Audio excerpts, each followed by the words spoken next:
Olá, Saúde e Vida no Ar, para falar sobre um tema que interessa e muito os brasileiros. Você sabia que o Brasil está entre os países que mais realizam cirurgia plástica no mundo? Pois é, são vários os procedimentos, desde os mais simples até os mais complexos, mas todos precisam ter muito cuidado. Por isso, a gente convidou o Dr. Fernando Amato, que é cirurgião plástico, para falar de uma maneira geral, né, doutor? Sobre alguns procedimentos. Mas antes de começar, eu queria agradecer a sua presença aqui no Saúde e Vida. Obrigado, o prazer é todo meu. Doutor, procedimento é o que não falta, né, hoje em dia. Pode se mexer no corpo inteiro? Exatamente. E assim, para a gente começar a falar assim de alguns, separei aqui os mais frequentes. Implante mamário. O que é? Como que funciona? O implante mamário, né, é a prótese de silicone. É uma cirurgia já feita há muito tempo, é uma das cirurgias mais procuradas e mais realizadas no mundo e no Brasil, né, de cirurgia plástica, que consiste na colocação de um implante para o aumento da mama e melhora do formato, contorno e consistência da mama. Nesse tipo de procedimento, a mulher chega aí no consultório, quais são as orientações? Precisa de exame? O que tem que checar antes de fazer o implante? É importante para qualquer cirurgia ter uma avaliação adequada pré-cirúrgica para ver se o paciente não tem algum hábito, como tabagismo, etilismo, ou uso de alguma medicação, se ela tem alguma outra doença que precisa ser controlada. Então, muitas vezes a gente faz uma investigação para garantir a segurança do paciente no procedimento cirúrgico. O tipo de silicone também precisa ser checado? Existem tipos de silicone? Como que funciona? Não, o silicone, ele é um material utilizado, mais utilizado, né, principalmente no Brasil. Nos Estados Unidos, as próteses, elas são... É utilizado também a prótese salina, né, que ela é preenchida com soro. Mas no Brasil, a gente usa basicamente as próteses que são de silicone.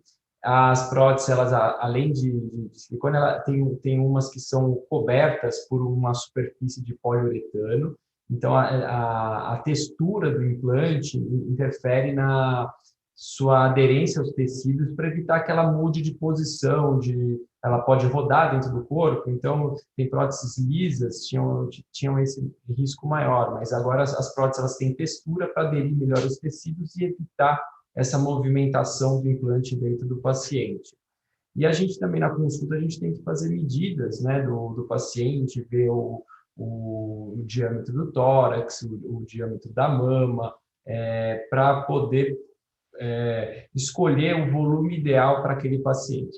E doutor, colocada a prótese, é para o resto da vida ou vai chegar em algum momento que vai ter que fazer uma troca? Existe isso? Como que está hoje em dia? Bom, as próteses, elas não têm prazo de validade, né? Antigamente até se recomendava que fossem trocadas a cada 10 anos, mas atualmente elas não têm prazo de validade. Mas isso não quer dizer que elas não vão precisar serem trocadas. Na verdade, cada paciente vai ter uma reação diferente àquele material, e tem pacientes que podem precisar até trocar esse implante mais precoce, antes de 10 anos, mas geralmente em torno de 10 anos acaba sendo necessário essa troca. Então, eles não têm validade, mas eles não são eternos. Então, é muito importante o paciente que quer colocar um implante mamário saber que, ao longo da vida, terá que fazer outras cirurgias para trocar esse implante. Doutor, esse tipo de implante é muito comum na mulher, mas tem homem também que procura? Sim, existem implantes de peitoral masculino que podem aumentar a musculatura peitoral. E existem implantes de silicone também para outras áreas do corpo, como bíceps, o perna, né, para o gastrocnêmio, né? Então, podem ser colocados no braço, na perna, tudo para a melhora do contorno. E existem também outros implantes não estéticos que são feitos de silicone, porque o silicone é um dos materiais que que gera menos reação do corpo em tem menos interação do organismo com esse material. O senhor está falando aí de reação. Existe a doença do silicone? A doença do silicone é um termo bem amplo e genérico, então ele pode englobar várias complicações que aquele material lá de silicone pode gerar no paciente. Então, desde de contratura capsular. Contratura capsular é quando a capa que o corpo forma, né, uma proteção que o corpo forma, isolando o implante do organismo, ele começa a ficar endurecido. Ele pode gerar dor, deformidade e incômodo, né? Então, a contratura capsular poderia se encaixar numa doença do silicone. Também a ruptura do implante pode estar relacionada. O implante, existem casos, é raro, mas existem um linfoma anaplásico de células gigantes, que é um linfoma raro, é um tipo de câncer, né? É um linfoma raro que pode estar relacionado aos implantes de silicone. Então, tudo que tiver de complicação relacionado ao implante pode ser doença de silicone. Mas também existem a síndrome de Schoenfeld, que é conhecida como síndrome Ásia. Ásia, na verdade, é o termo em inglês, a abreviação do termo em inglês, que é uma doença autoimune de adjuvantes relacionados. Então, o que acontece? O corpo forte tem uma reação ao material, né, ao silicone, né? Então, o silicone serve como gatilho para desenvolver sintomas autoimunes. Então, desde dor no corpo, dor articular, cansaço, perda de memória, queda de cabelo. Então, diversos sintomas podem estar relacionados a essa síndrome ásia, né? A síndrome autoimune inflamatória induzida por adjuvantes, o nome correto é síndrome de Schoenfeld. E doutor, antes de colocar o implante, é possível já saber se a pessoa pode ter alguma reação, alguma alergia? É possível ou só depois mesmo que for colocado que vai descobrir tudo isso? Pacientes que possuem histórico de doenças autoimunes ou possuem alguma doença autoimune teriam uma chance maior de desenvolver essa síndrome. Mas não existe nenhum exame específico para isso. Então, realmente, o paciente acaba descobrindo depois, e é um alerta.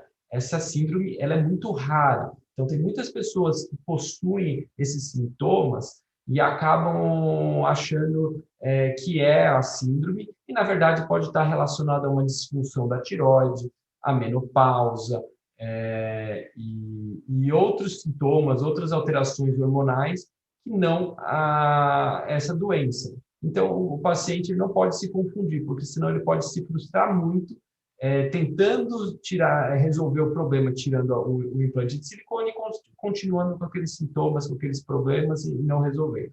É que eu ia perguntar para o senhor, deu algum tipo de reação, já tem que tirar um implante ou não? Como que é?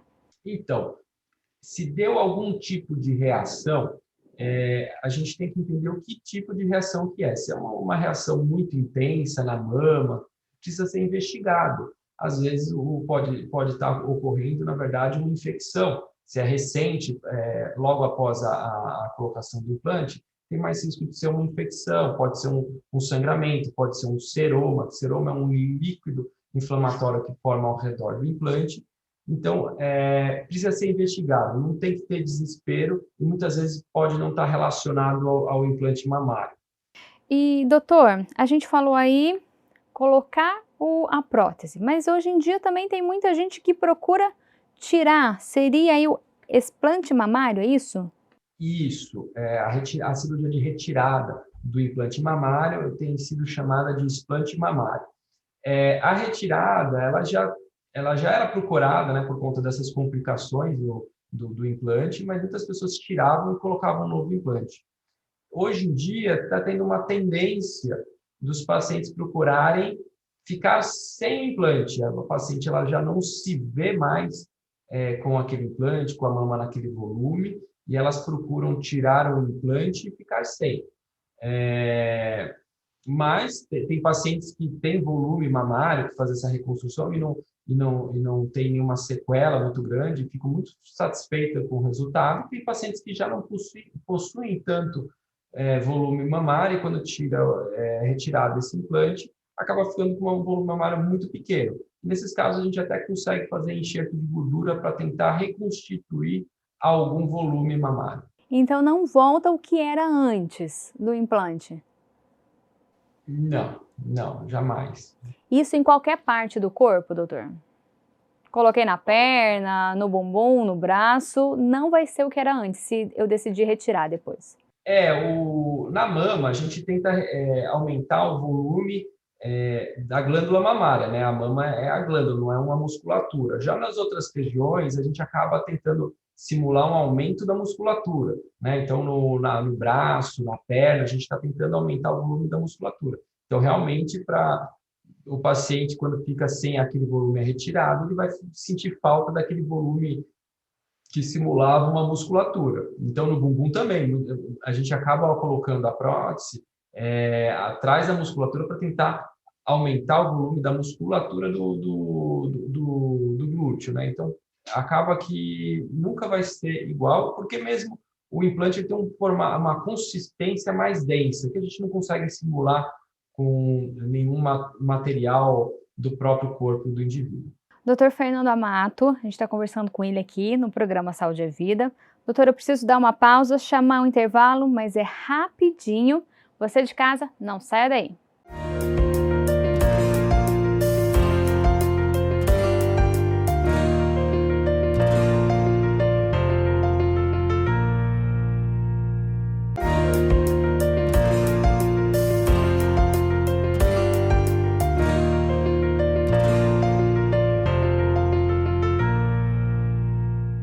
Saúde é Vida de volta e hoje a gente está falando sobre cirurgia plástica. Quem está tirando as dúvidas aí sobre alguns procedimentos é o Fernando Amato, que é cirurgião plástico, aceitou o nosso convite para participar aqui do programa de maneira assim online, remota, por causa da pandemia de Covid-19.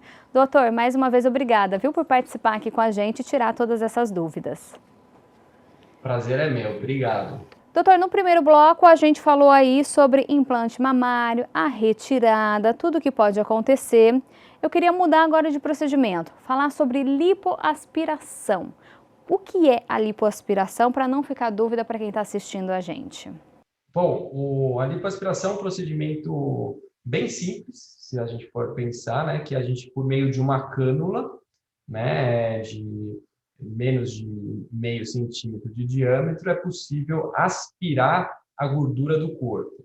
Então, isso é feito por meio de auxílio de aspiradores cirúrgicos especiais, né? Existem equipamentos que facilitam a retirada da gordura, mas elas podem ser feitas manualmente. Também é possível usar seringas para fazer essa aspiração e pode ser feito também com associação com anestésicos locais para diminuir a dor do paciente. E doutor, é outro procedimento que pode ser feito em qualquer parte do corpo ou é mais comum mesmo aí na barriga, mais orientado na barriga? Bom, ele pode ser feito onde tem gordura localizada. Aliás, é um procedimento para ser feito onde tem gordura localizada e deve ser contraindicado em pacientes que estão obesas, né, têm muita gordura no corpo. Esse não deve ser o tratamento a ser procurado. Mas em pacientes que possuem aquela gordura que deformam o local e estão no peso adequado, elas sim vão se beneficiar com esse procedimento. É um procedimento que logo se vê o resultado? Como que funciona? Sim, é um procedimento que mesmo no pós-operatório já se vê uma mudança no contorno e diminuição do volume, mesmo com tecido, com edema, com inchaço, é possível ver uma mudança já de imediato.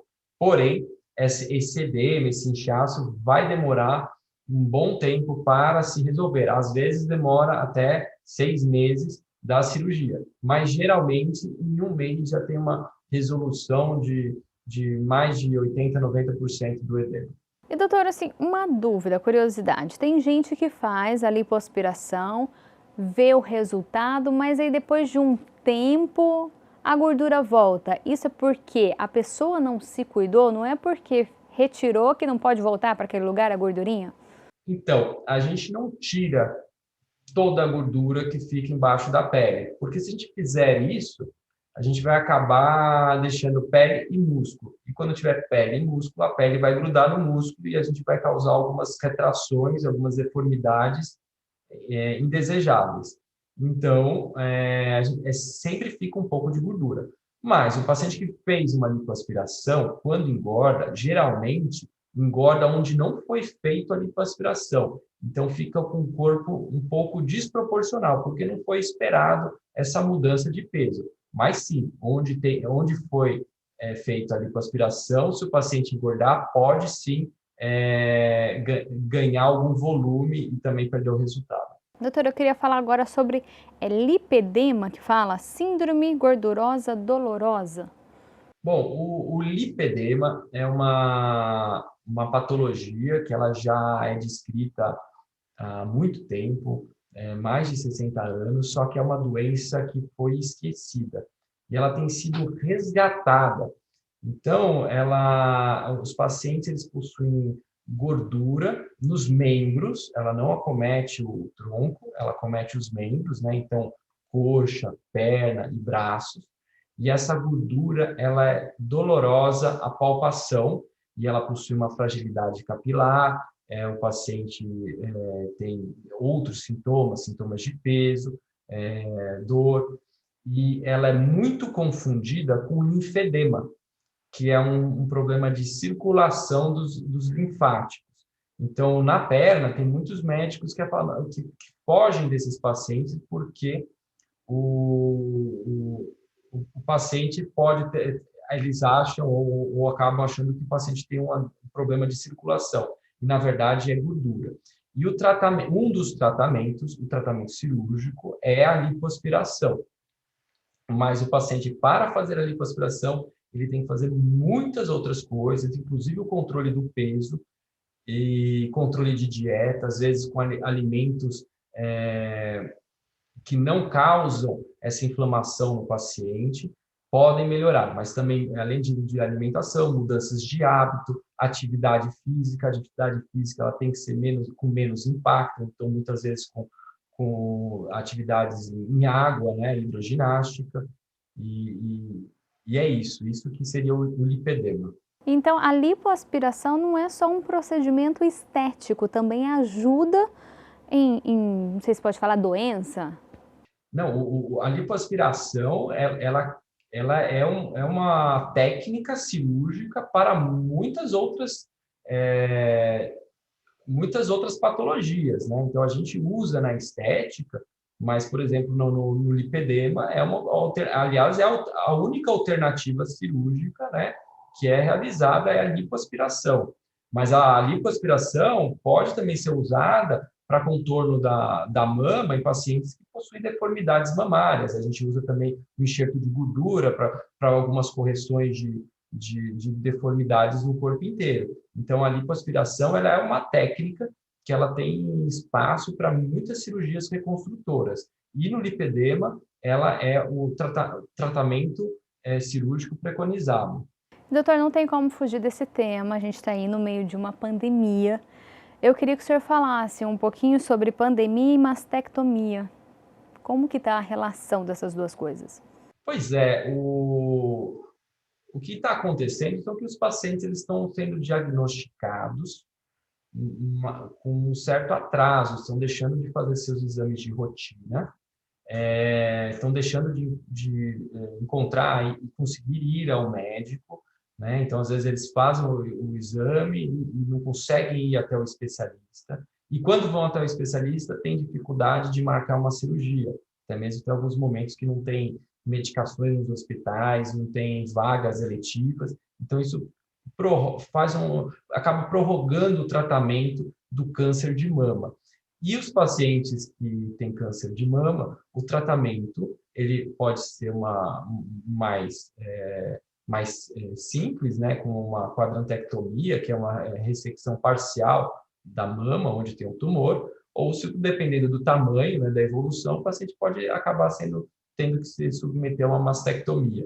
Então, acaba que os pacientes com a pandemia, eles estão tendo seu tratamento prorrogado e prejudicado, né, até a evolução da doença. E diante disso, a orientação é, com todos os cuidados, mesmo assim, procurar um médico para não deixar para depois? Com certeza, né, exames de rotina, eles devem manter a rotina, devem ser feitos, não devem ser esquecidos. E mesmo com medo, mesmo tendo que ficar em casa, dificuldade na dinâmica, estando de home office, com família em casa, é importante procurar um atendimento médico. Às vezes pode começar esse atendimento com uma telemedicina e depois fazer algo presencial, mas jamais deixar de ir ao médico fazer os exames de rotina, né? Porque, por exemplo, a mamografia salva muita vida no momento que ela é feita, no tempo adequado. Ela sim faz um rastreamento importante, por isso que tem indicação de fazer a mamografia tem que ser feito. E os outros exames, a ultrassom de mama, ou alguns casos precisa ser feita ressonância magnética, mas todos esses exames precisam ser feitos, né? E precisa ir no médico, precisa ser examinado. Então, a pandemia pode estar atrasando isso, mas agora a gente precisa correr atrás de tudo isso, né? Então, para poder evitar que uma cirurgia mais simples evolua para uma cirurgia um pouco mais complexa e com maior risco. Doutor Fernando, a gente está aí falando de pandemia, a gente tem visto muitos hospitais lotados, as pessoas ficam muito tempo internadas, ficam deitadas, sem se movimentar, ali numa cama, pode ter úlcera de pressão? Com certeza. Acho que muitos colegas meus, cirurgiões plásticos, estão tendo um aumento de atendimento de pacientes com úlceras por pressão. Pacientes jovens que a gente jamais imaginaria que teriam uma úlcera estão desenvolvendo, porque não é só o paciente que está internado no tratamento de COVID, ele é extremamente complexo a parte de ventilação. Então, o paciente, às vezes, ele não tem posição para poder ficar no leito. E com as UTIs sobrecarregadas, às vezes a atenção pode diminuir para esses pacientes e eles têm uma demanda muito grande de atenção, de administrar medicações, de fazer fisioterapia, às vezes, e o que acabam deixando de lado é a pele. Infelizmente, isso tem uma repercussão muito grande no paciente, no pós-Covid. E, então, tem muitos pacientes jovens desenvolvendo úlcera por pressão. Então, acaba que quem ajuda muito o paciente que está acamado são os familiares e acompanhantes. Só que os pacientes com COVID, eles não podem, eles acabam tendo que ficar sozinhos, isolados, né? Então, acaba que não tem nem a ajuda daquele familiar de mudar um pouquinho a posição do paciente, ou pelo menos ajudar a equipe que está atendendo a manter essa rotina. Então, isso está tendo uma tendência de pacientes com úlcera por pressão. Essa úlcera por pressão, como que fica a pele do paciente? Então, a úlcera por pressão, né, o termo correto seria lesão por pressão, né? A pele, ela não pode ficar parada e com apoio por mais de 2 horas, né? Então, isso acaba isquemiando os tecidos e acaba virando como se fosse um iceberg, né? Então, uma pontinha de sofrimento e por dentro vai sofrendo todo o tecido. Então, a pele, às vezes, ela, no estágio inicial, ela fica só vermelha.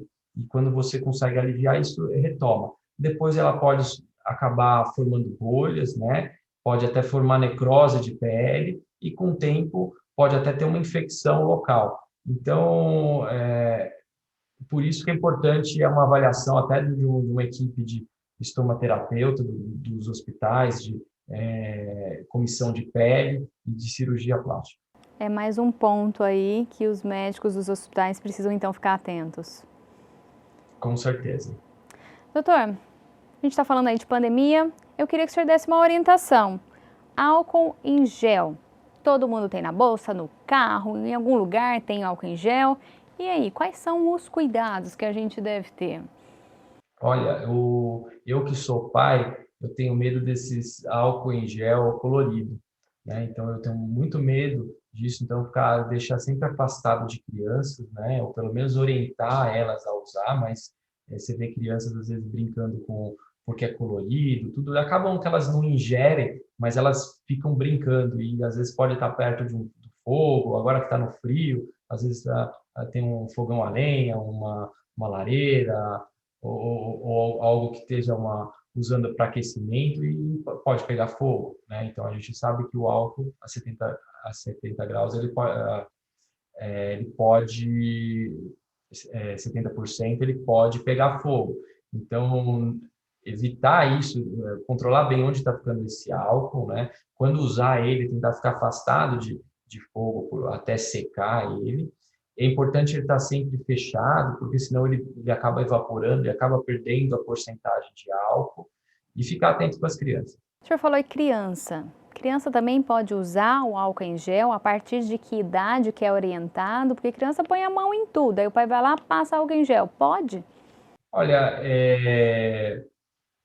criança tem que aprender, como eles têm que aprender a usar máscara, eles têm que aprender a usar gel, eu acho que eles precisam aprender e estar supervisionados por um adulto sempre. Então, eu acho que usar faz parte e eles precisam ter orientação de um adulto e acompanhar nesse processo, mas não vejo algum problema para crianças que podem fazer isso. Agora, bebês, eu acho que às vezes eles colocam na boca, então eu evitaria nessa faixa etária, né, de passar o álcool, porque talvez as crianças não deveriam nem, esses bebês não deveriam nem estar saindo de casa e deveriam estar mais protegidos. Doutor Fernando, para a gente encerrar, qual a orientação que o senhor deixa para quem está assistindo a gente e pensa em fazer algum procedimento? Acho que o mais importante para quem quer fazer um procedimento, seja ele estético ou não, é procurar conhecer o seu médico, procurar ele na internet, saber o currículo do médico, saber o que ele já fez antes, ter referências, né? E quando escolher o médico, acompanhar ele por um tempo, não ter um impulso de fazer um procedimento sem ir nele, agora fazer os exames, retornar, marcar com calma. Eu vejo muitos problemas na relação médico-paciente por falta de contato entre eles antes de um procedimento. E eu acho que isso é fundamental. Então, ter um contato com o seu médico antes e saber que ele vai fazer um pós-operatório, que estará disponível nesse pós-operatório para dar toda a atenção que o paciente precisa e merece. Doutor, última pergunta. Tem que ser feito em local seguro, com um profissional adequado, porque por mais simples que possa parecer o procedimento, pode levar à morte se der algum problema na hora? Morte, ela pode ocorrer em qualquer procedimento, né? Então, eu falo para os meus pacientes que toda cirurgia tem risco de sangramento, infecção e trombose. Todas elas têm um potencial de um desfecho ruim. A trombose ela já é mais silenciosa porque ela não ocorre de imediato e às vezes o paciente ter uma trombose depois de uma semana e isso acaba até ofuscando os sintomas. Mas, sim, procurar um profissional adequado, tem muitos não médicos fazendo procedimentos